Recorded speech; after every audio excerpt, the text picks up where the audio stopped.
A Free People Need a Free Press. Part 2. By A.G. Sulzberger. Mr. Sulzberger is the publisher of the New York Times. This essay was originally delivered as a talk at the Kellogg Institute at the University of Notre Dame's Keough School of Global Affairs on Tuesday.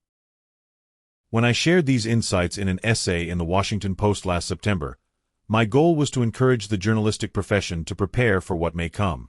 We knew how ruthlessly effective this campaign against journalists had been in other countries, and we knew those in President Trump's orbit wanted to implement it here. Even so, it's startling to see how quickly these warnings have come to pass. In March, President Trump gave an address in the Justice Department that was both familiar and remarkable. He offered his usual trail-worn attacks on the press, even implying that journalists should be jailed. At a campaign rally, that might be dismissed as overheated rhetoric to fire up his base. Inside the headquarters of the nation's most powerful law enforcement operation, these words could be fairly regarded as something closer to marching orders. Indeed, within a week, the administration opened multiple leak investigations into reporting by the Times. One focused on our revelation that Elon Musk was set to be briefed at the Pentagon on secret plans the U.S. maintained in the event of war with China. The revelation was of obvious public interest, given Musk's substantial business interests in the country and apparent lack of appropriate security clearances. The president, who professed not to know about the meeting, denied the story. But he also publicly acknowledged the clear impropriety, and the briefing was canceled. That should have been held up as evidence of the power of good reporting. But the government instead took the unusual step of announcing it was opening an investigation into the leak. That tactic, publicly acknowledging an internal investigation, may seem counterproductive. Unless the real goal was to send a warning, if you are a journalist writing about government misconduct or if you are a source trying to expose it, we are coming for you. Let me paint a fuller picture of what the anti-press campaign in this country looks like and why it matters to all of us. The playbook can be distilled into 5 self-reinforcing parts. Each is already being wielded against journalists in this country. Together they represent the most frontal attack on the American press in a century. The first part of the playbook is sowing distrust in and encouraging the harassment of independent journalists and news organizations. This is largely a campaign of words that aims to demoralize and exhaust. Today, reporters who write about powerful people or controversial subjects often find themselves deluged with thousands of angry, bigoted, and threatening messages. That online noise can quickly spill into the real world. In the last few years, my colleagues have been doxxed, stalked, and swatted. They've had their identities stolen and been falsely accused of crimes. They've faced death threats. Even when they steel themselves against these attacks, many reporters find themselves profoundly unnerved when the threats spread to their kids at school, their spouses at work, and their parents at home.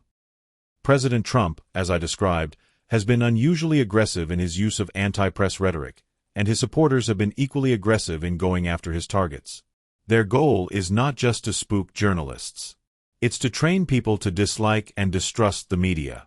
It's to condition people to believe that journalists deserve whatever comes their way. In the short term, this has a chilling effect on independent journalism, forcing reporters to ask themselves whether pursuing a story will be worth the inevitable blowback. Long term, it breeds a climate hospitable to crackdowns on press freedom. The second part of the playbook is exploiting the civil courts to punish independent reporters and news outlets. Even the most frivolous lawsuit can be expensive, invasive, and time-consuming to defend against. These cases redirect time and money away from journalism. They can also deter news organizations from even pursuing accountability reporting that might invite new fronts of legal exposure. Smaller news organizations, in particular, fear that they could be financially drained even if they win a case and bankrupted if they lose. President Trump has long used the civil courts to punish those who challenge him.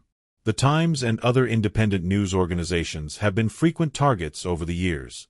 These are often libel cases, which President Trump has long pledged to make easier to win. But lately he's also embraced novel legal claims about reporting he doesn't like. In one recent lawsuit, he accused the Des Moines Register of consumer fraud for running a poll that did not match the final result on Election Day. A court doesn't even need to rule in his favor for him to claim victory.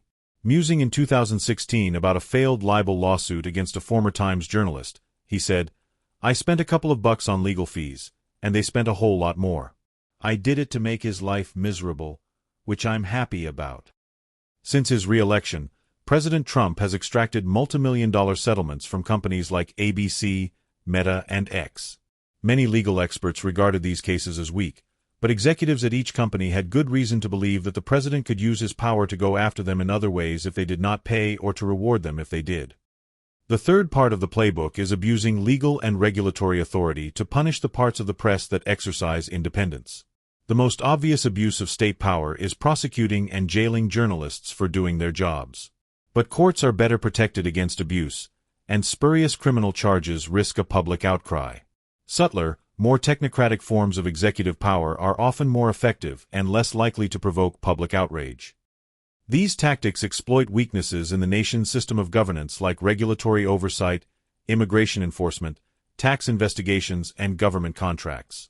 This also allows officials to go after the press without appearing to, because many owners of news organizations also have substantial non-media holdings that contract with or are regulated by the government.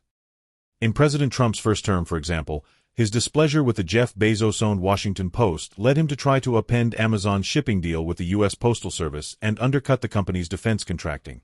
This term we've seen ICE's targeting of foreign students, including for an opinion essay published in a college newspaper, lead some student journalists to stop writing pieces that challenge the Trump administration and others to ask for their bylines to be removed from such work. We've seen threats to use the IRS to go after nonprofits the president dislikes, a point of obvious vulnerability for the growing nonprofit news landscape.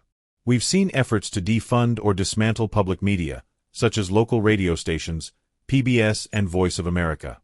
The FCC, which regulates broadcast channels, has been most direct in going after the news organizations that President Trump has complained about. It opened investigations into PBS and NPR, as well as the parent companies of ABC and NBC News. In one striking example, it opened an investigation into CBS over a routine editing decision that mirrors allegations made in a lawsuit President Trump personally filed last year. That investigation further increased the pressure on executives of its parent company to settle a case they reportedly believe has kept the government from approving a proposed merger. They, in turn, increased pressure on the famously independent 60 Minutes newsroom, prompting the top producer to resign in protest. The fourth part of the playbook is amplifying the government's attacks on the press by encouraging wealthy or powerful allies to join in. In other countries, this has become a way for businesspeople to ingratiate themselves with the ruling regime. They attack disfavored journalists, including through the civil courts and the power of their companies. Ambitious allies in state and local politics use the levers of their governments to the same ends. Many of President Trump's closest supporters have pursued this route. Musk, the richest man in the world and a powerful member of President Trump's inner circle, offers a particularly useful example of this dynamic. He regularly calls the Times everything from propaganda to a threat to our democracy, attacks that often come just before or just after we publish a major investigation into him or his companies. Meanwhile, his social media platform, X, has taken a variety of steps aimed at reducing the visibility of the Times to the broader public. Finally, the fifth part of the playbook is about replacing. It is not enough just to dismantle the independent press. It's better still to replace it with government-friendly media controlled by supporters. Such outlets appear to play a journalistic role while lobbing softball questions at press conferences, attacking the leader's critics and faithfully repeating ruling party talking points. The administration has repeatedly blocked the Associated Press, for example, for continuing to use the long-standing and internationally accepted term Gulf of Mexico, while also acknowledging that President Trump has decided to call it the Gulf of America. At the same time, the administration is expanding access for partisan news organizations, influencers and activists with a track record of repeating the president's language and promoting his interests.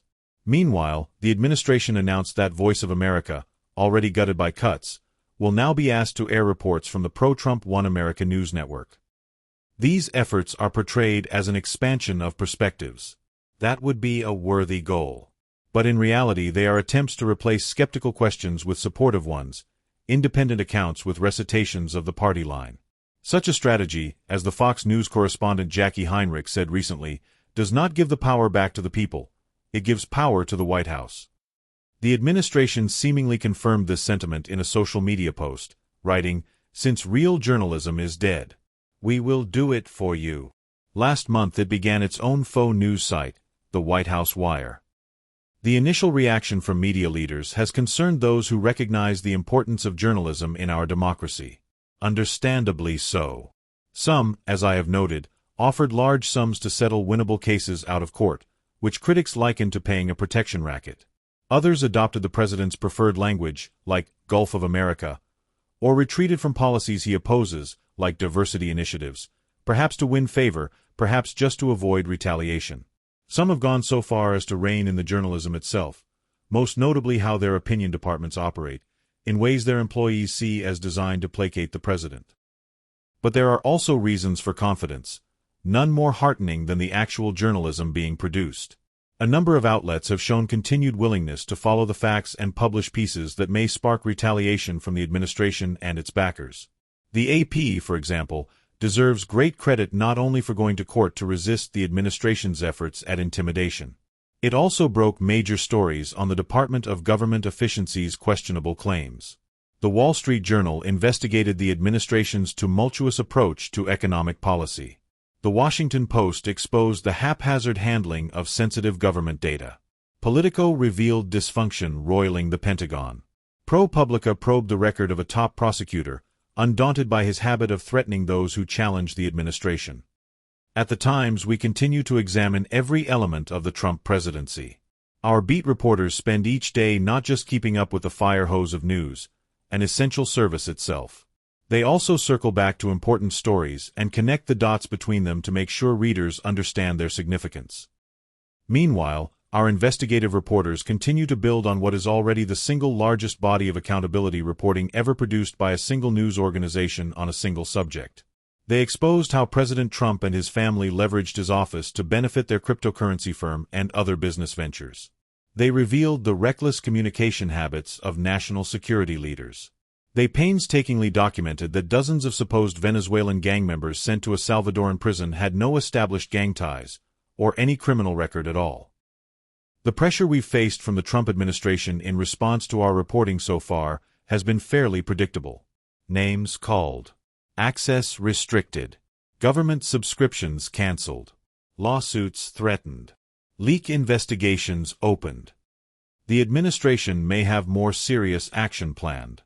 But so far, the signs that have troubled me most have come from other public and private sector leaders too worried about the administration to stand up for their own rights and principles. Large companies, nonprofits, and foundations long supportive of journalism now tell us they fear retaliation if they openly support news organizations. Leaders and academics who have long fiercely defended the rule of law now pull opinion pieces, lest their arguments attract the administration's attention. The reaction has been dispiriting enough that we felt compelled to call our outside law firms to make sure they remained committed to defending our constitutional rights. On the one hand, I understand all this caution. The Trump administration is abusing its vast powers to go after those it perceives as critics. People and institutions feel vulnerable. On the other hand, your rights can hold only if you use them. The systems that protect against injustices can support you only if you turn to them. Democracy, at its core, is based on the notion that power is best distributed. Each person's willingness to wield his or her modest share of that power matters. Each retreat matters, too. Fear is contagious. But courage is also contagious. Standing up to power. Putting long-term principles above short-term self-interest. These are muscles that benefit from use. In this moment of pressure, I count myself fortunate that the Times has 174 years of practice upsetting powerful interests of every type. We revealed details of the U.S.-Soviet arms race that so enraged President John F. Kennedy that the FBI wiretapped our reporter's home phone. We published the Pentagon Papers in defiance of legal threats from President Richard Nixon. We disclosed the warrantless surveillance of American citizens after President George W. Bush warned us we'd have blood on our hands. We exposed the hidden civilian death toll of reckless drone strikes authorized by a succession of presidents, suing the Biden administration when it unlawfully tried to hide records that documented these failures. That isn't an anomaly. No news organization takes the government to court more often to fight for the public's right to know about its actions. Yes, we've learned over the years that following one's principles sometimes comes at a cost. If fair and accurate coverage results in lost access or less advertising or canceled subscriptions, so be it. But we've also learned that when we stick to our values and do our job with rigor and fairness, we benefit from deeper trust and growing readership in the long run. The Times will meet whatever comes by continuing to seek the truth and help people understand the world. We will do that work, as we have through every presidential administration since Abraham Lincoln, without fear or favor. If the press climate continues to deteriorate, the Times will draw on the lessons we've gained reporting from places without the safety net of established press freedoms. Places where our colleagues face constant surveillance or ever-present risks to their physical safety.